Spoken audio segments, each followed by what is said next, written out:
विधायक को विगत 10 वर्षों से हमारी विधानसभा हरलाखी जो झेल रही है, जो निर्जीव वस्तु की तरह न बोल पाता है, अपना परिचय देने तक में उनको दिक्कत है। बच्चा या जितने भी जनताएं हैं, जितना भी मतदाता मालिक हैं, उनका एक ही इच्छा है, जो बदलाव। अभी हमारे साथ हरलाखी विधानसभा से राष्ट्रीय समाज पक्ष के उम्मीदवार शिवलाल पासवान जी हैं, जो कि पहली बार विधानसभा चुनाव लड़ रहे हैं। इससे पहले सामाजिक तौर पर मुखिया का चुनाव कई बार अपने पंचायत से लड़ चुके हैं।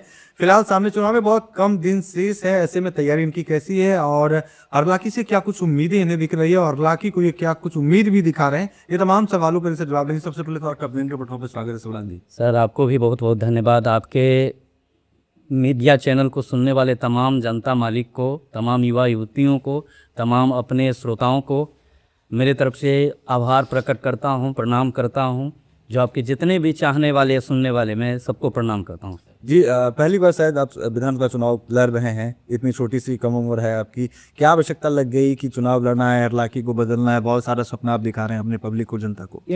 मेरी ये पहली चुनाव नहीं है सर, ये मतलब तीसरी बार मैं चुनाव लड़ रहा हूँ, मतलब या 2 बार अपनी पंचायत से पंचायत चुनाव लड़ा हूँ सर, हरलाखी बास्की बिहारी उत्तरी पंचायत से। और ये विधानसभा, हरलाखी विधानसभा का पहला चुनाव है सर। और जनता का, सबो जनता का, जन जन का यही आवाज़ है कि बदलाव चाह रही है। तो बदलाव आप किससे करेंगे? तो बदलाव ऐसा व्यक्ति आना चाहिए, शिक्षित आना चाहिए, युवा आना चाहिए, जो क्षेत्र का विकास करे। अभी विगत 10 वर्षों से हमारे क्षेत्र बिछड़ा हुआ क्षेत्र है। क्यों? क्योंकि हम, आप जानते हैं सर, सिंपल सी बात है, जो हमारे एक परिवार होती है, परिवार में 4 या 5 सदस्य होते हैं, जिसमें गार्जियन की रोल होती है। तो उसमें अगर हम अच्छे गार्जियन बनाते हैं सर, तो उस घर का विकास होती है। और गार्जियन गलत हो जाती है सर, तो विनाश हो जाती है। उसी तरह हमारे हरलाखी विधानसभा क्षेत्र में 37 पंचायत आती हैं। 37 पंचायत का मुखिया या गार्जियन विधायक होता है सर। और उस विधायक को विगत 10 वर्षों से हमारी विधानसभा हरलाखी जो झेल रही है, जो निर्जीव वस्तु की तरह न बोल पाता है, अपना परिचय देने तक में उनको दिक्कत है। आप शिक्षा दीक्षा क्या है सर, मैं तो नहीं जानता हूँ। या हरलाखी विधान के जितने भी जनता मतदाता मालिक है, उनकी शिक्षा की बात आज तक तो नहीं किए हैं। लेकिन मैं अपनी बात करूं सर, तो मैं पीएचडी, मेरी शिक्षा पीएचडी हो चुकी है सर। और मैं हरलाखी विधानसभा क्षेत्र से पहली बार चुनाव लड़ रहा हूं। तो ऐसा नहीं है कि मैं राजनीति को नहीं जानता हूं या राजनीति के बारे में नहीं समझ रहा हूं। मैं भली भांति बहुत अच्छे तरह से समझ रहा हूं। और ये मैं पहली चुनाव है, और मैं चाह रहा हूं, सबो जनता की मूड है बदलाव। तब बदलाव क्यों ना मेरे ही माध्यम से चले, क्योंकि मैं निस्वार्थ भाव से ये चुनाव लड़ रहा हूं। और मैं चाह रहा हूं कि अगर इस 37 पंचायत का अच्छा गार्जियन हो जाए, अच्छा विधायक हो जाए, तो मेरा काम रहेगा विकास, जन जन का विकास। बहुत सारे हमारा बिछड़ा क्षेत्र है, जैसे मान के चलिए हमारे हरलाखी विधानसभा क्षेत्र में सबसे पहले स्वास्थ्य की बात करता हूं। तो मतलब जहां जितने भी स्वास्थ्य केंद्र है या उप स्वास्थ्य केंद्र है, अभी ठप पड़ा है, या जहां खुली हुई भी है, तो वहां मतलब डॉक्टर नहीं प्रेजेंट है, जिसके कारण हमारे क्षेत्र का इलाज सही ढंग से नहीं होता है और रेफर कर दिया जाता है सर। आप जो चीजें बता रहे हैं कि ठीक है, विधायक ठीक से नहीं बोल पाते हैं या ज्यादा वो फ्रेंडली बिहेवियर उनका नहीं है, बावजूद जो सिनेरियो पॉलिटिक्स का बना है कि लोग तो कहते हैं कि मोदी जी के छाप पर, नीतीश जी के नाम पर वोट देना है, और लोग देते भी हैं। यही वजह है कि लगातार नीतीश जी का शासन भी रहा है, इस बार भी एनडीए का पक्ष मजबूत दिख रहा है। तो आप कैंडिडेचर पे ठीक है उनको आकलन कर रहे हैं कि वो आप पीएचडी हैं, वो या आपकी वाकपटुता बेहतर है, उनकी बेहतर नहीं है। इस बिहार पे पब्लिक बदलाव चाह रही है, या आमतौर पे तो काम की बात करें तो सभा से उनकी बिजली की बात करें, वृद्धा पेंशन की बात करें, या महिलाओं को ऋण की बात करें, ये तमाम चीजें तो किया है सरकार ने। सर सब कुछ किया है। तो मान के चलिए, कोई भी अगर गार्जियन होता है, गार्जियन में सदस्य होती है, और सब सदस्य उसका सहयोग करता है, तो जहां तक उसका विकास की बात होती है, तो जितने भी 243 बिहार में 243 सीट पे चुनाव हो रही है, 247 विधायक चुन के जाएंगे, तो एक मुख्यमंत्री बनेंगे। तो मुख्यमंत्री बनेंगे, तो वैसे मतलब अगर विधायक, अच्छे विधायक चुन के जाते हैं, तो अपने क्षेत्र का आवाज उठाएंगे, जो जो समस्या है। अब मान के चलिए, अगर हम विधायक बन गए और वो विधायकी में हम अपने विधानसभा का आवाज या विधानसभा में अपनी बातों को प्रस्तुत नहीं कर सकता हूँ, या अपनी जो मतलब जितने भी क्षेत्र का विकास है और क्षेत्र की बातों को नहीं बोल सकता हूँ, तो जितने भी स्पीकर साहब है हमारे, वो तो नहीं सुन पाएंगे सर, जिसके कारण मेरा विकास नहीं हो पाएगा या हमारे क्षेत्र की विकास नहीं हो पाएगी आप सर। स्वास्थ्य का मुद्दा बता चुके हैं, उसके बावजूद आपको क्या लग रहा है कि जिस चीज पे विधायक ने काम नहीं कर सके, सुधांशु शेखर ने अब तक काम नहीं किया? दूसरी है सर मतलब शिक्षा।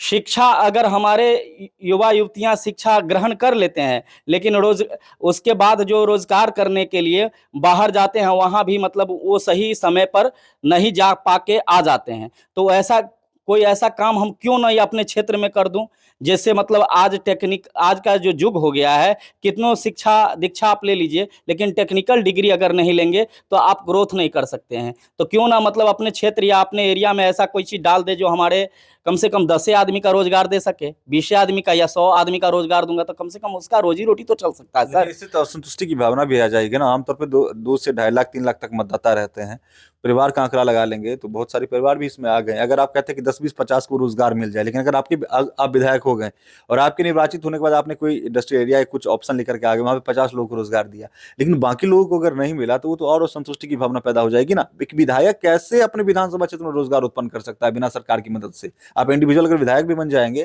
कैसे आप लड़के ले आइएगा यहाँ पे औद्योगिक सेंटर या कुछ? अगर सर मैं मुख्यमंत्री साहब को मांग करूंगा या आवाज उठाऊंगा तो ऐसा नहीं है कि मेरी बातों को नहीं सुनेगा। एक बार में नहीं सुनेंगे, 10 बार आग्रह कर सकता हूं, रिक्वेस्ट कर सकता हूं कि सर मेरे क्षेत्र में इतनी समस्याएं। ये तो मैं अपनी फंड की बात कर रहा हूं सर, और जहां तक मैं अपनी फंड जो मुझे आएगी विधायकी में, उसके लिए मैं बात कर रहा हूं। अगर सरकार से मांग करेंगे कि हमारे क्षेत्र में विकास चाहिए, ऐसा कोई चीज हमें मतलब रोजगार के लिए दीजिए, हमारे युवा युवती हर जगह मतलब शिक्षा दीक्षा ग्रहण करके दूसरे राज्य में जाते हैं, वहां भी उसका मान सम्मान में ठेस पहुंचता है। तो उसके लिए सर कुछ कीजिए सर मेरे क्षेत्र का, जिससे विकास हो सके, या मेरे जितने भी युवा युवतियां हैं जो मतलब रोजगार के लिए जीवन यापन कर सके सर। अच्छा, बहुत कम दिन शेष है मतदान में, अब संभवतः 9 से 10 दिन आप लोगों के पास शेष रह गए हैं प्रचार के लिए। क्षेत्र में गए हैं, क्या माहौल लग रहा है? लोग आपके पक्ष में हैं?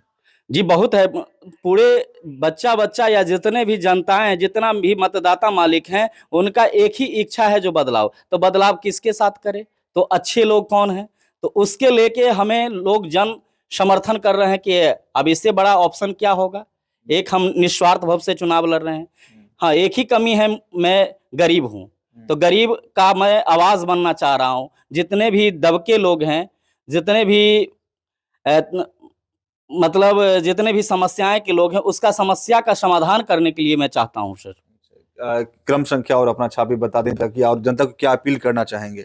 सर मैं शिवलाल पासवान, हरलाखी विधानसभा क्षेत्र से, राष्ट्रीय समाज पक्ष, क्रम संख्या 6 केतली छाप निशान है मेरा। और मैं चाह रहा हूं कि मैं अगर हमारे मतदाता मालिक या जितने भी युवा युवती माता बहन हमको चुनते हैं, तो मैं अपने क्षेत्र में जितना भी समस्या है उसका समाधान निश्चित रूपेण करूंगा। क्योंकि जनता मालिक से मैं आग्रह करता हूँ, एक बार मुझ पर विश्वास करके आप हमें वोट करें, मुझे सहयोग करें। क्योंकि मतलब मेरा जो काम है सर, पार्टी से टिकट लेना, मेरा काम है नॉमिनेशन कराना, लेकिन जीतने का काम हम नहीं करेंगे। हमारे जितने भी मतदाता मालिक है वो हमें आशीर्वाद स्वरूप वोट देकर जिताकर विधानसभा पहुंचाए। मैं वो आग्रह करना चाहता हूं तमाम मतदाता मालिक से सर। ये राष्ट्रीय समाज पक्ष से हरलाखी विधानसभा से शिवलाल जी उम्मीदवार के तौर पर पहली बार विधानसभा चुनाव लड़ रहे हैं, और इन्होंने बताया है, तुलनात्मक बात करें विधायक सुधांशु शेखर से तो वाकपटुता की बात हो या शिक्षा की बात हो, उनसे बेहतर है, ऐसा इनका कहना है। और इन्होंने भरोसा भी दिलाया है कि अगर इन्हें पब्लिक भरोसा जताती है और इन्हें विधायक निर्वाचित करती है, तो संभवतः जितना भी काम होगा, औद्योगिक डेवलपमेंट की बात हो या विभिन्न समस्याओं के निदान की बात हो, उसमें हर संभव हम 100% खरा उतरने का कोशिश करेंगे। तो फिलहाल देखना है कि सामने चुनाव है और 11 तारीख को यहाँ पर मतदान होना है हरलाखी विधानसभा में, मधुबनी जिले के तमाम विधानसभा क्षेत्रों में। तो ऐसे में इनकी तैयारी और इनका जनसंपर्क या पब्लिक पर जो इनका भरोसा है वो किस कदर रंग लाता है। तो फिलहाल इस वक्त इतना ही। आप देखते रहे BNN न्यूज। धन्यवाद।